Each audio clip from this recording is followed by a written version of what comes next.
സെയിൽസ്മാൻ്റെ ഏറ്റവും വലിയ ദാരിദ്ര്യം പ്രശ്നം എന്താണെന്ന് ചോദിച്ചാൽ മിക്ക സെയിൽസ്മാൻമാരും ധരിച്ചു വെച്ചിരിക്കുന്നത് എന്താണെന്നറിയോ? എന്നെപ്പോലെ തന്നെയാണ്, നാട്ടുകാർക്ക് മുഴുവനും ദാരിദ്ര്യമാണ്.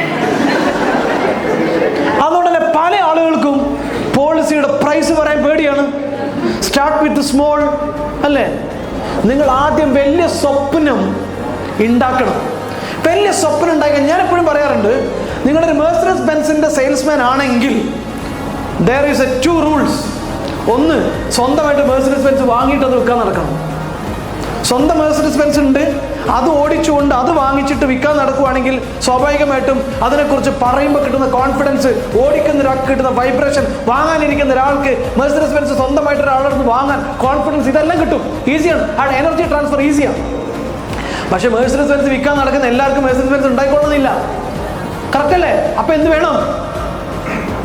ഇന്നല്ലെങ്കിൽ നാളെ ഞാനിത് വാങ്ങുന്നുള്ള സ്വപ്നം വേണം അയാൾക്ക്. അപ്പോഴേ ഇയാൾക്ക് ഇത് മനസ്സിലാവുള്ളൂ. കാരണം ആൾട്ടോ 800-ലായിരിക്കും നമ്മൾ പോകുന്നത്. ആൾട്ടോ 800 പോകുമ്പോൾ എൻ്റെ വണ്ടി തന്നെയാണ് നല്ല വണ്ടി. ഒരു മണ്ടൻ 4.5 ലക്ഷം റുപ്യക്ക് കാറ് കിട്ടുന്നിടത്തുനിന്ന് 2 കോടിയുടെ കാറ് വാങ്ങുന്നത് ഇയാൾ എന്തിനാണിത്? ഈ കണ്ണൂർ അങ്ങാടിയിലൂടെ പോകണമെങ്കിൽ ഇപ്പോഴും 40 കിലോമീറ്ററിലെ വണ്ടി ഓടുള്ളൂ.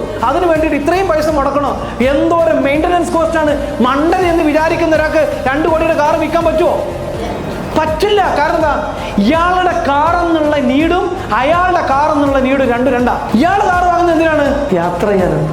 മറ്റേയാൾ കാറ് വാങ്ങുന്നത് യാത്ര ചെയ്യാനല്ല. എന്തിനാ? അയാളുടെ ഫീല് വേറെ ആയിരിക്കും. അയാൾ ഈ 2 കോടിയുടെ കാറ് വാങ്ങുന്നത് യാത്ര ചെയ്യാനല്ല, ഞാൻ റിച്ച് ആണെന്ന് കാണിക്കൽ ഒരു ഇമോഷണൽ ഫീൽ ആയിരിക്കും.